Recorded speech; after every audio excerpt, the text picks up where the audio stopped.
The Radio Whammo Breakfast. Talking politics with Russel Norman. Talking politics with the leader of the Green Party, co-leader. It is Russel Norman with us this morning. Hello to you, Russell. Whammo, how's it going? Good. And so you're currently in a hotel at the moment, watching the police riot squads do their thing, practicing. Yeah. I'm in a hotel across the road from the Central Auckland police station, and the police are practicing their riot squad manoeuvres on the car park on the roof of the police building. Any new tactics that you've noticed at all? No, I don't think so. I think we've seen it all before. So they're fully donned up in their helmets and they've got those shields and they've got the batons at the ready? No, they're doing it without their gear. They're just kind of, lined up with the pretend batons and marching forward going... Right. Move, I think is what they're doing, don't they? Get out. Yeah. Gosh, well, let's hope we don't have to see them out in action anytime soon. Actually, while we're on that sort of subject, let's talk about the situation with the relief ships that were heading into Gaza, and New Zealand's response to Israel's heavy-handed action there.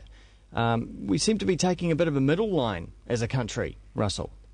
Yeah, I mean, you'd think when a state like Israel engages in international terrorist activities, and there's really no other way to describe going into international waters and descending on a peace flotilla full of humanitarian aid and killing people, that you'd think, we'd condemn international terrorist activities, but we seem to be pretty soft on it. Is the stance that we're taking now any different to, say, what Labour were doing? Marginally, probably marginally softer on Israel. But, obviously the United States views Israel as its key strategic ally in the Middle East in order to maintain its long-term job of keeping its hands on the oil. And so we kind of line up with the American position. I mean, right now the Americans are trying to play down the whole thing because they're on the one hand, they ally with Israel. On the other hand, they don't want to upset Turkey, which understandably is extremely upset. So we're kind of playing that kind of line. What's a realistic response, though, for us?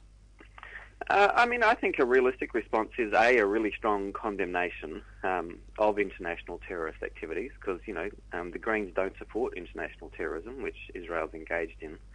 And I think that we should say that. I mean, let's call a spade a spade. What do you make, though, of the footage that's come out of the event there, and it looks like, the soldiers were being beaten up as soon as they got onto the ship? Well, I guess we're going to see more of the footage as it comes out, but the facts remain that this was a flotilla of humanitarian aid, which is breaking the blockade that Israel has imposed on 1 million people in the Gaza Strip. And they were trying to deliver it to them. So Israel used armed force against those people, lethal force. I consider that to be a reprehensible activity. But most of these organisations that were providing this aid would consider themselves peaceful. The response to the Israeli soldiers probably wasn't that peaceful. Well, it's hardly surprising. I mean, if someone comes onto your boat with lethal force, obviously people aren't going to be that happy about it. And also, the Israelis, through the blockade, are killing many people in Gaza. So, people trying to deliver humanitarian aid quite rightly of the view that this is a life-threatening situation, which it is for the people of Gaza. They're dying because the Israelis have got them trapped in there. And basically the Israelis are saying, we're going to starve you to death and restrict all the medical aid until you leave. And people of Gaza are saying, well, we're not going to go.